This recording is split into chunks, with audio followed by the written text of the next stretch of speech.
In this question, you have to identify the correct statement regarding a true breeding plant. Option A, near homozygous and produce offspring of its own kind. True breeding plants are those that produce offspring with the same traits as in the parent when self-pollinated. And these plants are homozygous for the traits of interest. That is, the genetic constitution is nearly uniform or so. Hence, it is the correct option.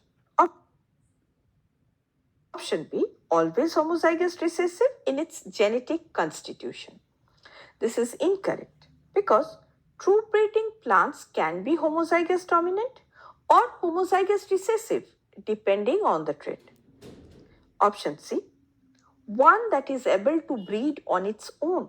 This is also incorrect because this definition does not capture the essence of true breeding. Now, many plants can self-pollinate or even cross-pollinate, but being able to breed on its own kind does not ensure that they produce offspring identical to the parent.